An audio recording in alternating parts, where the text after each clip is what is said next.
नमस्कार, मैं हूं ज्योति। आप देख रहे हैं वागड़ वार्ता 91। बांसवाड़ा डूंगरपुर न्यूज बुलेटिन में आपका स्वागत है। प्रदेश और संभाग की ताजा तरीन खबरों के लिए हमारा चैनल सब्सक्राइब करें और बेल आइकन जरूर दबाएं। चलिए खबरों का सिलसिला शुरू करते हैं और सबसे पहले नजर डालते हैं अब तक की टॉप हेडलाइंस पर। बांसवाड़ा जिला अस्पताल में नई बिल्डिंग हुई बंद। पुराने आउटडोर पर भारी भीड़ से मरीजों को हो रही है परेशानी।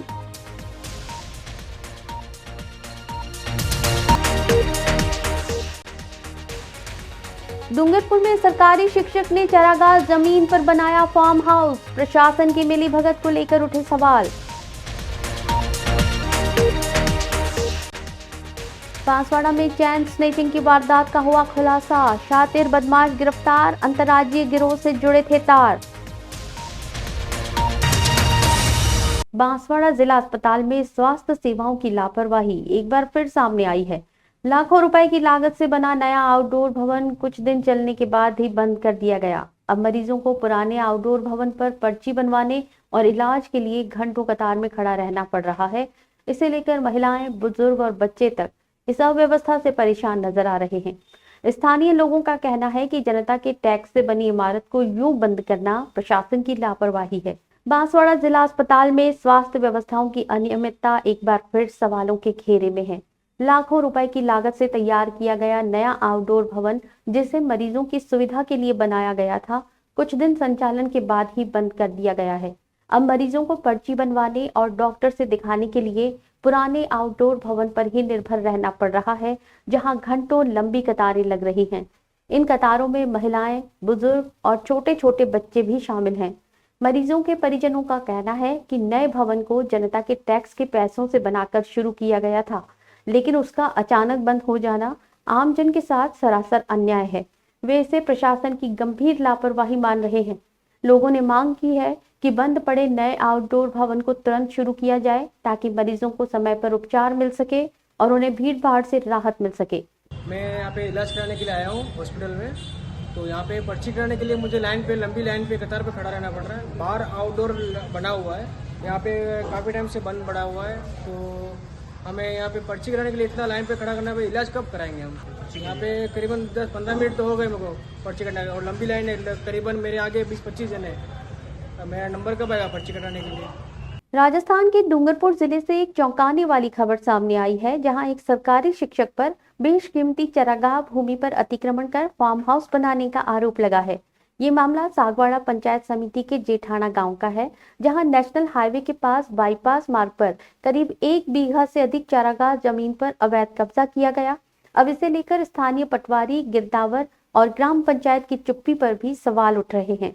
डूंगरपुर जिले के सागवाड़ा पंचायत समिति के जेठाना गांव में नेशनल हाईवे के पास बाईपास मार्ग पर एक सरकारी शिक्षक राजेश टेलर पर सुनियोजित तरीके से चारागाह भूमि पर अतिक्रमण करने का आरोप लगा है। बताया जा रहा है कि शिक्षक ने करीब 1 बीघा से अधिक चारागाह जमीन पर कब्जा कर green earth movement society Dungarpur का बोर्ड लगाकर एक फार्म हाउस बना रखा है। इस अतिक्रमित जमीन के अंदर एक झोपड़ी, बोरवेल, एक छोटा स्विमिंग पूल और पानी की टंकी भी बना रखी है। स्थानीय लोगों का आरोप है कि पिछले 2 साल से अधिक समय से इस अतिक्रमण पर स्थानीय पटवारी, गिरदावर और ग्राम पंचायत ने चुप्पी साध रखी है, जिससे उनकी मिलीभगत की आशंका जताई जा रही है। अतिक्रमण के चारों ओर पक्की बाउंड्री वॉल भी बना रखी है। स्थानीय लोगों की शिकायत के बाद सागवाड़ा तहसीलदार गोगा मीणा ने कार्रवाई करते हुए राजस्व की धारा 91 के तहत नोटिस जारी किया। हालांकि नोटिस जारी होने के बाद भी अभी तक अतिक्रमण को हटाने की कोई कार्रवाई नहीं हुई है। ग्रामीणों ने प्रशासन से इस अवैध अतिक्रमण को तुरंत हटाने और संबंधित अधिकारियों के खिलाफ कार्रवाई करने की मांग की है। बिल्कुल, जो भी शिकायत आएगी उसकी हम गिरदावर पटवारी की टीम बना के जो भी सरागाह या सरकारी भूमि जितनी भी है उस पर किए जा रहे अतिक्रमण पर प्रभावी कार्रवाई करेंगे, उनके विरुद्ध कानूनी कार्रवाई करेंगे, 91 दर्ज करके बेदखली की कार्रवाई करेंगे। सरकारी जमीन की तो सुरक्षा तहसीलदारी है, प्रथम दायित्व पंचायत राज का है, जो भी सरागाह लेंगे। बांसवाड़ा में ग्रामीणों की सतर्कता से एक शातिर चैन स्नेचर को रंगे हाथ दबोच लिया गया। ये घटना बांसवाड़ा जिले के आनंदपुरी थाना क्षेत्र के छाजा गांव में हुई, जहां एक किराना दुकान में बैठी महिला के गले से सोने की चैन छीनने की कोशिश की गई। पकड़े गए आरोपी ने पूछताछ में एक बड़े अंतर्राज्यीय गिरोह का खुलासा किया जो अकेली महिलाओं को निशाना बनाता था। बांसवाड़ा जिले के आनंदपुरी थाना क्षेत्र के छाजा गांव में मंगलवार को एक किराना दुकान में बैठी महिला के गले से सोने की चैन लूटने का प्रयास किया गया, लेकिन ग्रामीणों की सतर्कता से एक बड़ा खुलासा हुआ। दरअसल जैसे ही बदमाशों ने महिला के गले से चैन झपटी, महिला ने शोर मचाना शुरू कर दिया। महिला की आवाज सुनकर आसपास के ग्रामीण तुरंत हरकत में आए और बदमाशों का पीछा करना शुरू कर दिया। ग्रामीणों की सूझबूझ के चलते एक आरोपी राजू कीर निवासी कोटड़ा बड़ा को मौके से ही दबोच लिया गया, जबकि उसका साथी लोकेश फिर भागने में कामयाब रहा। सूचना मिलते ही आनंदपुरी थाना पुलिस तत्काल मौके पर पहुंची और आरोपी राजू कीर को हिरासत में ले लिया। पुलिस ने आरोपी से वारदात में इस्तेमाल की मोटरसाइकिल, एक बैग और एक मोबाइल फोन जब्त किया। पुलिस की शुरुआती पूछताछ में आरोपी राजू कीर ने सनसनीखेज खुलासा किया। उसने बताया कि वो एक बड़े अंतर्राज्यीय गिरोह से जुड़ा हुआ है। ये गिरोह विशेष रूप से अकेली महिलाओं को निशाना बनाता था और उनकी चैन झपटकर फरार हो जाता था। राजू कीर ने स्वीकार किया कि वो बांसवाड़ा के अलावा डूंगरपुर, प्रतापगढ़, संतरामपुर, गुजरात और सूरत, बड़ौदा में भी कई चैन स्नेचिंग की वारदातों को अंजाम दे चुका है। आनंदपुरी थानाधिकारी कपिल पाटीदार पूरे मामले की जांच कर रहे हैं।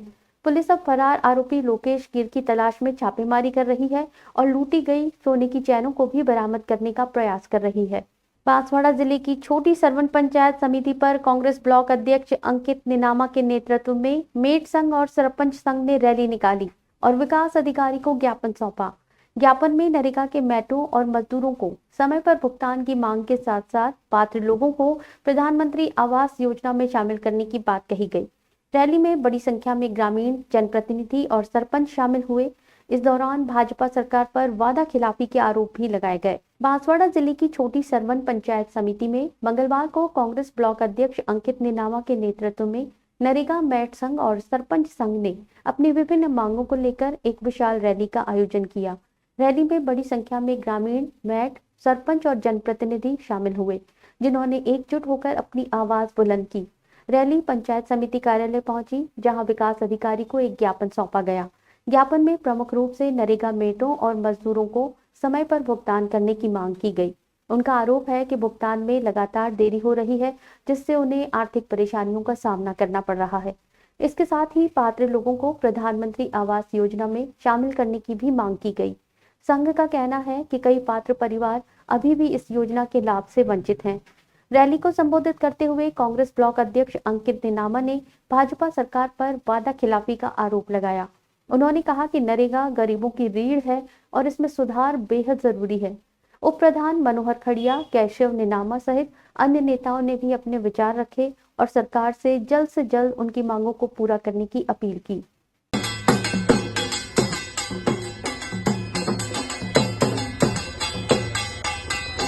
सरकार तेरी तानाशाही नहीं चलेगी, नहीं चलेगी। बदलाव सरकार आवाज में आओ। बांसवाड़ा में सरकारी स्कूलों में मिड डे मील बनाने वाले रसोइयों ने अपनी मांगों को लेकर मोर्चा खोल दिया है। अखिल राजस्थान विद्यालय मिड डे मील कुक कम हेल्पर रसोइया संघ ने मंगलवार को उपाध्याय पार्क से विशाल रैली निकालकर जिला कलेक्ट्रेट पहुंचकर मुख्यमंत्री के नाम ज्ञापन सौंपा। रसोइयों ने 10 वर्ष पूर्ण कर चुके रसोइयों को चतुर्थ श्रेणी में समायोजित करने और न्यूनतम वेतन 23,000 रुपए देने की मांग की। बांसवाड़ा में अखिल राजस्थान विद्यालय मिड डे मील कुक कम हेल्पर रसोइया संघ ने अपनी कई सूत्री मांगों को लेकर मंगलवार को जोरदार प्रदर्शन किया। संघ के सदस्य उपाध्याय पार्क से ढोल नगाड़े के साथ रैली निकालते हुए जिला कलेक्ट्रेट पहुंचे और जिला कलेक्टर के माध्यम से मुख्यमंत्री के नाम एक ज्ञापन सौंपा। संघ ने बताया कि पिछले 20 वर्षों से ये रसोइया बच्चियों को गर्म और पौष्टिक भोजन उपलब्ध करा रही हैं, लेकिन वर्तमान में उन्हें मात्र 2,143 का मानदेय मिल रहा है।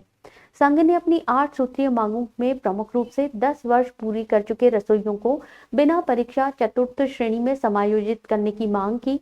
इसके अलावा उन्होंने न्यूनतम वेतन 23,000 करने, वेतन का भुगतान व्यक्तिगत खातों में करने, राज्य कर्मचारी जैसी सुविधाएं प्रदान करने और सामूहिक दुर्घटना बीमा जैसी महत्वपूर्ण मांगे भी उठाई। रसोइयों ने चेतावनी दी कि यदि उनकी मांगों पर शीघ्र निर्णय नहीं लिया गया तो वे अपने आंदोलन को और तेज करेंगे।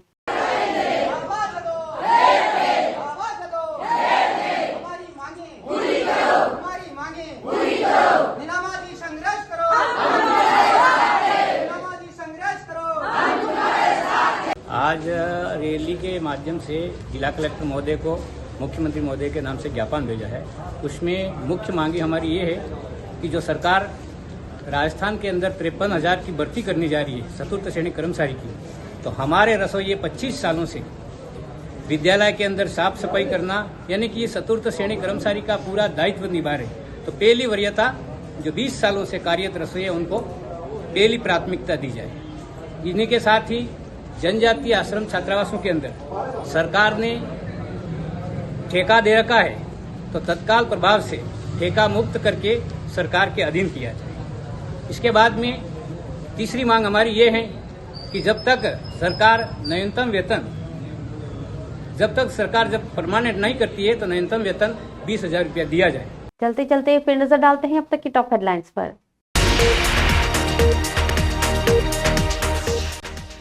बांसवाड़ा जिला अस्पताल में नई बिल्डिंग हुई बंद, पुराने आउटडोर पर भारी भीड़ से मरीजों को हो रही है परेशानी।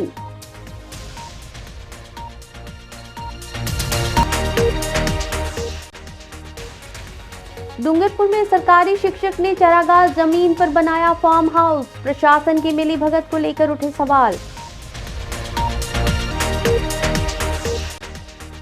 बांसवाड़ा में चैन स्नैचिंग की वारदात का हुआ खुलासा, शातिर बदमाश गिरफ्तार, अंतर्राज्यीय गिरोह से जुड़े थे तार। अपने स्मार्टफोन पर प्रदेश भर की खबरों से अपडेट रहने के लिए आज ही हमारा चैनल सब्सक्राइब करें और बेल आइकन जरूर दबाएं। फिलहाल इस बुलेटिन में इतना ही। दीजिए इजाजत ज्योति को। आप देखते रहिए वागड़ वार्ता 91। नमस्कार।